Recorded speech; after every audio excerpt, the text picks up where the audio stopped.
దేవుడు మమ్మల్ని దీవించును గాక. సన్నిధిలో కూర్చున్న మీ అందరినీ కూడా దేవుడు బహుగా దీవించును గాక. ఆమేన్. మంచిదండి. ఒకసారి గట్టిగా దేవుని స్తోత్రం చెల్లిద్దాం. గట్టిగా హల్లెలూయా. మరొకసారి హల్లెలూయా. మరొకసారి హల్లెలూయా. ఒక 4 సార్లు, మొత్తం 7 సార్లు హల్లెలూయా, హల్లెలూయా, హల్లెలూయా, హల్లెలూయా. దేవుడు మమ్మల్ని సమృద్ధిగా దీవించును గాక. 7 టైమ్స్ సమృద్ధికి సూచన. మంచిదండి. చదవబడిన వాక్య భాగం నుంచి ఒక మాట మీతో పంచుకొని తదుపరి భాగంలో మనం ముందుకెళ్దాం. మంచి కీర్తన భాగంలో మనము ఉన్నాము. న్యాయమును బట్టి ఆయన తీర్పు తీర్చును. ఆయన ప్రతిదినము కోపపడు దేవుడు. ఒకడును మల్లని ఎడల ఆయన తన ఖడ్గమును వదిలిపెట్టును. తన విల్లు ఎక్కుపెట్టి దానిని సిద్ధపరచి వాని కొరకు మరణ సాధములను సిద్ధపరచి ఉన్నాడు. తన అంబులను అగ్ని బాణములుగా చేసి ఉన్నాడు. వేసుకొని తగ్గించు. ఈ వాక్యం చదువుతున్నప్పుడు దేవుడు నా ఉదయంలో ఒక మంచి మాట తెలియజేస్తున్నాడు. ఏంటంటే వాక్యము జరగబోతున్న ఎన్నో విషయాల్ని మనకి ముందుగా తెలియజేస్తుంది. వాక్యము ముందుగా జరగబోతున్న ఎన్నో విషయాలు మనకి ముందుగా తెలియజేస్తుంటుంది. అంటే భవిష్యవాణి అనుకోవచ్చు. వాక్యం భవిష్యవాణిలాగా పనిచేస్తుంది. వేసి చిన్న తగ్గించి, చూపించిన తగ్గించు, వేరు చిన్న తగ్గించు. మైక్ సెట్ ఒక సెటప్లో పెట్టాలని ఇప్పటి నుంచి నేను ఆశపడుతున్నాను. దేవుడు అటు విధంగా మనకి మంచి అవకాశం ఇచ్చేలాగా ప్రార్థనలో మీరు పెట్టండి. ఎందుకంటే మన మైక్ సెట్ బాగా ముసులు అయిపోయింది. మన మైక్ సెట్ బాగా ముసులు అయిపోయింది. మైకులన్నీ కూడా నేను ఊపుతుంటే ముసులులాగా ఊపుతున్నాయి, భరతనాట్యం చేస్తున్నాయి. మైక్ సెట్ కోసం ప్రార్థన చేయండి. మేము వెళ్ళి కనుక్కున్నాము. మైక్ సెట్, మంచి మైక్ సెట్ దేవుడు మనకి ఇస్తాడు. అందరూ వాయిస్ కూడా బాగా వినిపించేటట్టుగా మైకులు అండ్ యాంప్లిఫైర్లు అండ్ స్పీకర్లు కూడా మాట్లాడి వచ్చాం. దేవుడు మార్గాలు తెలిస్తే ఇంటే పనులు జరిగిపోతాయి. దేవుడు మార్గాలు తెరవాలి. కానీ దాంట్లో అందరూ కూడా పాలిభాగస్తులు అయితే మంచిది, కోర్స్ ఏం లేదు, మంచిది. మంచి మైక్ సెట్ స్పీకర్లు ఉంటే మీరు పాడే పాట ఇప్పటికన్నా మధురంగా వస్తుంది. తెలుసా మీకు? మైక్ మారితే స్వరము పాట మారుతుంది. మంచి స్పీకర్లు ఉంటే నీట్గా ప్రొనౌన్సియేషన్ చక్కగా వస్తుంది, యాక్యురేట్గా వస్తుంది. అలాగే యాంప్లిఫైర్ కూడా మంచిది ఉంటే చాలా బాగుంటుంది. సంఘంలో దేవుడు అది త్వరగా మనకి ఇస్తాడు. అదేవిధంగా ఎండాకాలం వచ్చేస్తుంది. ఏసీలు ఉంటే బాగుండని చెప్పి ఎన్నో సంవత్సరాల నుంచి మనం అనుకున్నాం. కానీ చూడండి, ఇంకొక 2-3 వారాలకి మనం కూర్చోలేని పరిస్థితి వచ్చేస్తుంది. చాలా హీట్ ఉంటుంది. సంవత్సరం వరకు హీట్ ఉంటుంది. ప్రార్థన చేద్దాం. సన్నిధిలో ఎన్నో అవసరాలు దేవుడు అద్భుతకరంగా తీర్చాడు. అవునా కదా? ఎన్నో అవసరాలు ఎంతో చక్కగా అందంగా మంచి రూపులోకి దేవుడు సంఘాన్ని తీసుకొస్తున్నాడు. ఇంకా ఏదైనా కొద్దిగా ఉంటే మనము మొదటగా ఏం చేయాలి? దేవుడి కోసం ఒక అడుగు ముందుకు వెళ్ళి మంచిది. సన్నిధిలో ఏది కావాలి, ఏది వస్తే అది సన్నిధి కొంచెం అందంగా ఉంటుందని చెప్పి ఎప్పుడైతే మనకి హృదయపూర్వకంగా ఆశ వస్తుందో, మీ జీవితం ఎలా ఉంటే దేవుడికి అండ్ ప్రజలకి ఆశీర్వాదకరంగా ఉంటుందో దేవుడు మీకోసం ఆలోచన చేస్తాడు. తెలుసా మీకు? దేవుడి కోసం మీరు ఆలోచన చేయండి, మీకోసం దేవుడు ఆలోచన చేస్తాడు. చదవబడిన భాగంలోని ఒక మంచి మాట ఉంది. దేవుడు ప్రతిరోజు కూడా కోపపడతాడు. కానీ ఎంతసేపు కోపపడతాడు అంటే చాలా తక్కువ టైం, చాలా తక్కువ టైం. తను ఎంతగా ప్రేమ చూపిస్తాడు, ఎంతగా ఓర్చుకుంటాడంటే ఎక్కువ టైం. కానీ ఈ మధ్యకాలంలో అమెరికాలో జరిగిన ఒక సంఘటన, ఆ లాస్ ఏంజల్స్లో అందరూ కూడా ధనవంతులు. ఈ రాయబడిన వాక్యానికి 100% మ్యాచ్ అవుతున్నట్టుగా నాకు అనిపించింది చదువుతున్నప్పుడు. చదువుదాం ఇప్పుడు ఒకసారి. అమెరికాలోని లాస్ ఏంజల్స్ జరిగిన ఒక విపత్తుని గుర్తు పెట్టుకుని ఆ వాక్యం చదువుదాం. జాగ్రత్త చదువుదాం.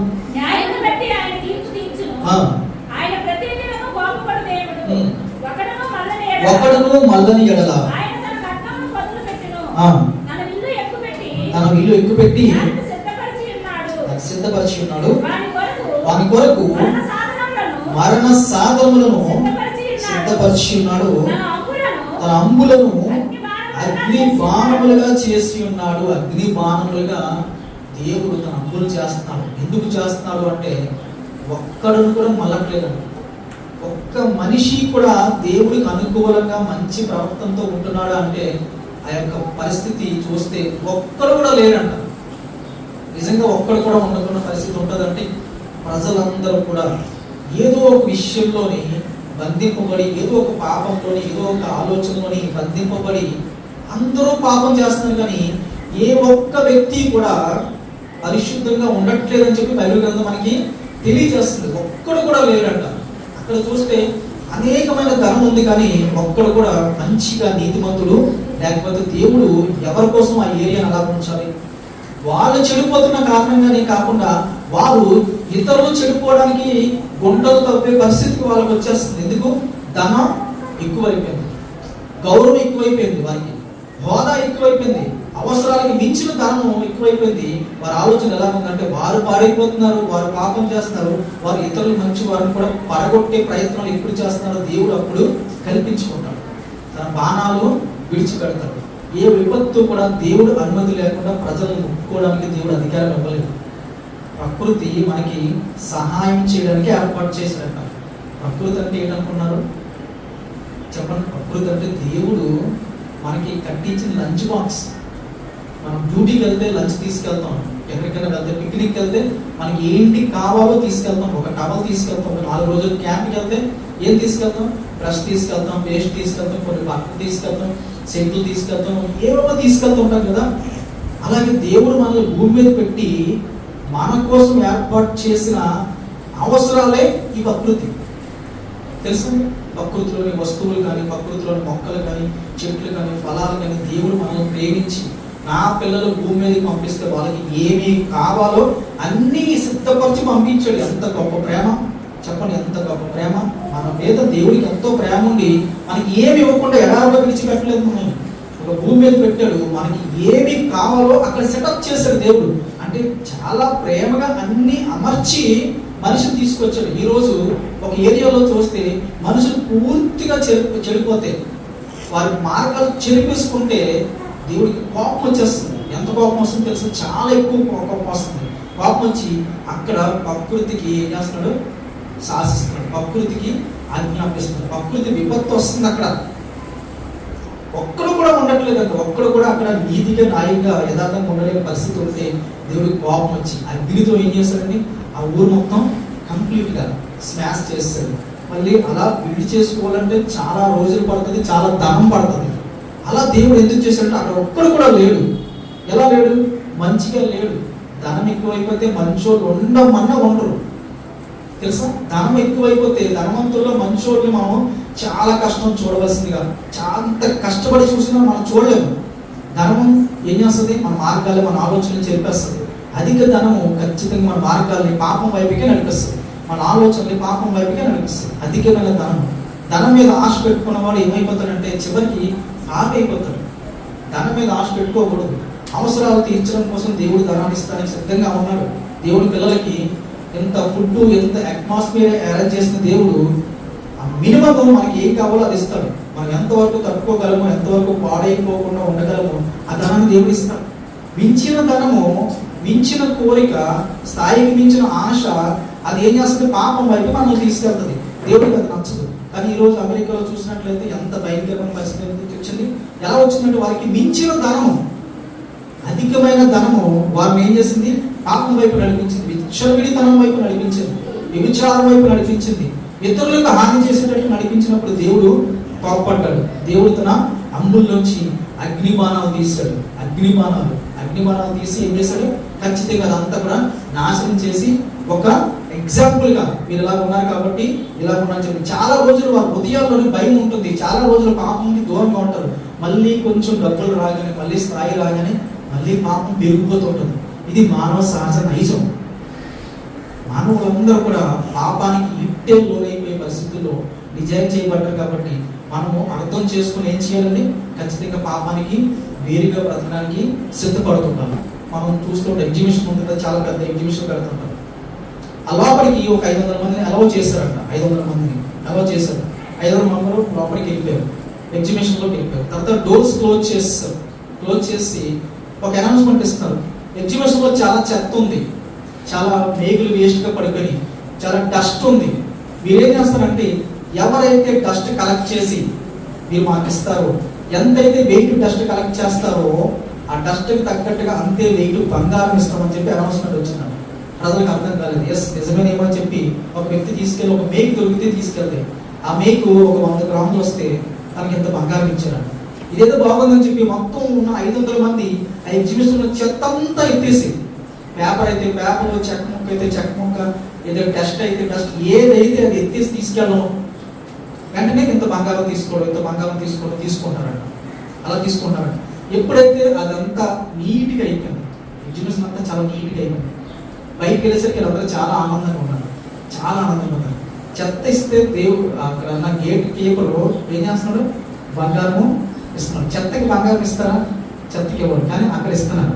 అలాగే దేవుడు మనకి ఏమంటాడో తెలుసా? దేవుడు మనల్ని ఏమంటాడో తెలుసా?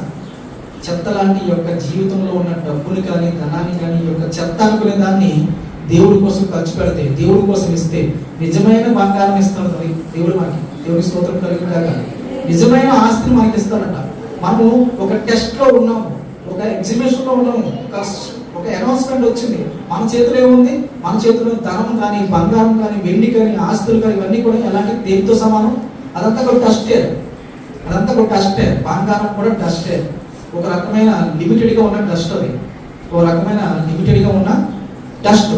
ఆ డస్ట్ ఈ లోకంలో ఉన్నంత వరకు అది ఏదో పనిచేస్తుంది అనుకుంటారు, కానీ అది దేవుడి కోసం ఖర్చు పెడితే అక్కడ దాని ఏమవుతుందండి? అది ఒరిజినల్ ధనం కింద మార్చబడుతుంటది. ఇక్కడ డస్ట్ ని మనం ఏం చేసుకోవచ్చు? దేవుడి రాజ్యంలో నిజమైన ధనం కింద మనము కూర్చుకునే అవకాశం దేవుడు మనకి ఇక్కడ ఇచ్చాడు. ఈ యొక్క ఎగ్జిబిషన్ అని ఈ భూలోకంలో ఉన్న డస్ట్ అంతా కూడా దేనికి పనిచేయదు, కానీ మనం దేవుడి కోసం ఖర్చు పెడితే, మన చేతిలో ఉన్న దేవుడి కోసం ఖర్చు పెడితే అది ఒరిజినల్ ధనం మీద దేవుడి దగ్గర మార్చబడుతుంది. ఎన్నో దీవులు వస్తాయి, ఎన్నో బంగారు కిరీటం మీద కొడులు వస్తాయి, మనకి వజ్రాలు వస్తాయి. ఎంతో గొప్ప ఇల్లు మన కోసం దేవుడు కడుతున్నాడు. ఈ లోకంలో ఇల్లు, అమెరికాలో ఉన్న ఇల్లు అన్ని కూలిపోయి ఎంతో కోట్ల మీద కట్టుకున్న ఇల్లు ఎందుకు కూడా పని చేయకుండా పోయినాయి. కానీ దేవుడు మనకి స్థిరమైన నివాసం ఇస్తాడంటున్నాడు. ఏమన్నాడండి? స్థిరమైన నివాసము ఇస్తాడని చెప్తాడు. మరొక వచనం చదువుతాం కిందకి.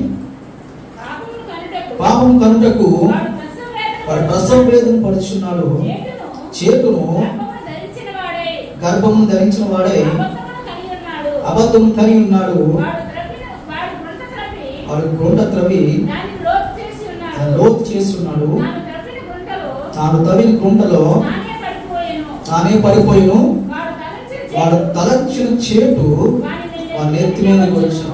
ఈరోజు చూసినట్లయితే బైబిల్ మనకి ఎంతగానో ప్రజల తాలూకా మనస్సుల్ని దేవుడు ముందుగా మనకి తెలియజేస్తున్నాడు. ఈరోజు చూస్తే చాలా మంది మనుషులు ఇతరులకి చెడు జరగాలని చెప్పి తలస్తుంటారు, కానీ దేవుడు ఏం చేస్తున్నాడు? ఆ చెడు వారి మీదకే వచ్చేటట్టుగా చేస్తున్నాడు. మీరు చూసారో లేదో, మేము ఎంతో మందిని చూసాము. అందరూ ఎవరో బాగోకూడదు, ఇతరులందరూ పాడైపోవాలి, రకరకాలుగా పాడైపోవాలని శాపనార్థాలు పెట్టిన మనుషులకి ఆ శాపనార్థాలను నెత్తి మీదకి వచ్చి పడ్డాయి. ఎందుకు ఇతరుల కోసం మనం చెడు అనుకోవాలి చెప్పండి? ఒక బంగారం లాంటి జీవితాన్ని మనకి ఇచ్చాడు, బంగారం లాంటి మనస్సును మనకి ఇచ్చాడు, మంచి మైండ్ మనకి ఇచ్చాడు. ఇతరుల కోసం చెడు అనుకుని మన మైండ్ని ఎందుకు మనం కలుషితం చేసుకోవాలి చెప్పండి? ఇతరుల కోసం చెడుగా ఆలోచించడం వల్ల ఇతరులకి ఏ ఎఫెక్ట్ రాదు. ఆ చెడు మనలో క్రియేట్ అయ్యి పుట్టి పెరుగుతూ ఉంటుంది. మనం దేన్ని కూడా చెడుని మన హృదయంలో క్రియేట్ చేసుకోకూడదు. ఇతరుల మీద ఏ చెడు కూడా మన హృదయంలో మొలికూడదు, అది మొలకూడదు, అది బిల్డ్ అవ్వకూడదు. అది బిల్డింగ్ పెరిగి పెరిగి పెరిగి అది చివరికి మన మనస్సుని, మన ఆలోచనని దేవుడికి దూరంగా చేస్తుంది, మనశ్శాంతికి దూరంగా చేస్తుంది.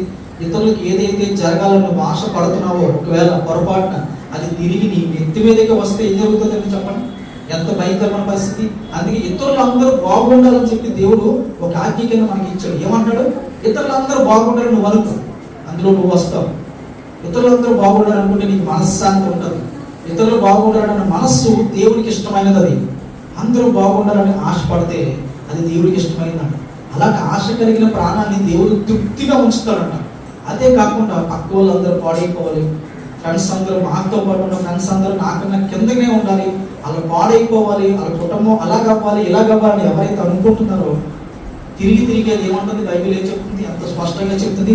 వారి నెత్తి మీదకే వస్తుంది. ఎవరి కోసం కూడా మనం నెగిటివ్గా ఎప్పుడూ తలంచుకోకూడదు. ఎవరి కోసం కూడా వారు ఒకవేళ నీ మీద ఏదైనా పొరపాటు చేసినా సరే నువ్వు నెగిటివ్గా తలంచుకుంటే దానివల్ల ఎఫెక్ట్ వారికి రాదు, తిరిగి మనకు వస్తుంది. వాళ్ళు ఇలా అయిపోవాలి అని ఎప్పుడైనా నువ్వు అనుకుని ఉంటే, తెలియక ప్రార్థన చేస్తుంటే దేవుడు చూస్తాడంట. ఓకే మంచిది, ఇలా ప్రార్థన చేసింది కదా, ఈ ప్రార్థన చేసే నైజంతో, ఈ ప్రార్థన చేసే లక్షణంతో ఆ వ్యక్తిని పరలోకంలో కూర్చోబెడతాయి. ఏంటి, పక్క వాళ్ళు పాడైపోవాలని చెప్పి ఒక ఆలోచనతో ఆ వ్యక్తిని పరలోకం తీసుకెళ్తే, పరలోకం పరిపూర్ణమైన పరిస్థితులతో నింపబడుతుందా అంటే లేదు. అక్కడికి వెళ్ళిన తర్వాత కూడా దేవుడు పౌలు గారికి కానీ మోషే గారికి మంచి కొంచెం స్థానం ఇస్తే వీళ్ళు ఏం చేస్తారో తెలుసా, వెంటనే కింద ఉన్న స్థానములు వెంటనే ఇదిగో ప్రభా ఆయన మోషే గారికి కిందకు వచ్చేయాలి, మోషే గారికి కిందకు వచ్చేయాలి అని ప్రార్థన చేస్తారు. ఎక్కడ, పరలోక రాజ్యంలో కూడా. అందుకే ఇప్పుడు కూడా ఇతరుల కోసం ఏ నెగిటివిటీ కూడా మన హృదయంలోకి రానివ్వకూడదు. పొరపాటున వస్తే అది సాతాను పెట్టిందని చెప్పి తలంచుకొని దాన్ని జయించాలి. ఎప్పుడు కూడా ఇతరుల కోసం ఏ చేటు కూడా మనం తలంచుకోకూడదని చెప్పి బైబిల్ ఎంతో స్పష్టంగా మనకి తెలియజేస్తుంది. పొరపాటును తలుచుకుంటే అది తిరిగి మన నెత్తి మీదకి వచ్చి మనలకి అటువంటి పరిస్థితి తీసుకొస్తుంది. కాబట్టి ఎంతో మందిని ఈరోజు లోకంలో చూస్తున్నాం. ఇతరులు బాగోకూడదు అనుకుంటే వారి జీవితాలు పాడైపోయిన రోజుల్లో ఉన్నారు. ఇతరులు ఇలాగైపోవాలి, అలాగైపోవాలి, ఖచ్చితంగా వాళ్ళు అలాగే అయిపోయారు. వద్దు, మనిషి నోరు చాలా భయంకరమైన పరిస్థితిలో ఉంటుంది. మనిషి నోరుతో ఏది అనుకుంటే అది ఏం జరుగుతుంది, తిరిగి తిరిగి ఎన్ని రోజులైనా సరే మన తల మీదకి వస్తుంది. ఎవరి కోసం కూడా నెగిటివ్గా మనము ప్రార్థన చేయొద్దు, ఎవరి కోసం కూడా నెగిటివ్గా మనము చేయొద్దు, తలంచొద్దు. ఇతరుల పాపము దేవుడే చూసుకుంటాడు. ఇతరుల పాపానికి సంబంధించి దేవుడు శిక్ష వేస్తాడు. మనము శిక్ష వేద్దామని చెప్పి ఒక శాపకరమైన వచనము పలికితే అది తిరిగి మన మీదకి, మన పిల్లల మీదకి వస్తే ఇంకా భయంకరమైన పరిస్థితులకు మనం వెళ్ళిపోతామేమో. దయచేసి వాక్యం చదువుతున్నప్పుడు, దాన్ని ధ్యానం చేస్తున్నప్పుడు ఒక్కొక్కటి దేవుడు మనకి ఏం చేస్తున్నాడంటే దేవుడితో సరి సమానమైన లక్షణాల వైపు మనం నడిపిస్తూ ఉంటాడు. ఈ లక్షణం నీలో ఉందేమో తీసేసుకో, నీవు నాలా పరిశుద్ధులు అవుతావు. ఈ లక్షణం నీలో ఉందేమో తీసివేసుకొని చెప్పి దేవుడు మనకు ఒక్కొక్కటి నేర్పుతున్నప్పుడు అది నేర్చుకోవాలి. ఒక క్లాస్కి వెళ్ళినప్పుడు ఒక వచనం చెప్తే, ఒక పదము చెప్తే అక్కడికి వెళ్ళి అది నేర్చుకుని రావాలి. అక్కడికి వెళ్ళినా సరే, ఆ పదం చెప్పినా సరే, ఆ వొకాబులరీలో ఒక పదం తాలూకు మీనింగ్ చెప్పినా సరే, అది నేర్చుకోకుండా వచ్చేసామంటే ఏం ఉపయోగం? దేవుడు బైబిల్ చదువుతున్నప్పుడు కానీ, బైబిల్ వింటున్నప్పుడు కానీ ఒక్కొక్క పదంలో ఉన్న అర్థం కానీ, ఒక లక్షణాన్ని కూడా దేవుడు ఏం చేస్తాడు, మనం నేర్చుకోవాలని ఆశపడి మనకి వినిపిస్తూ ఉంటాడు.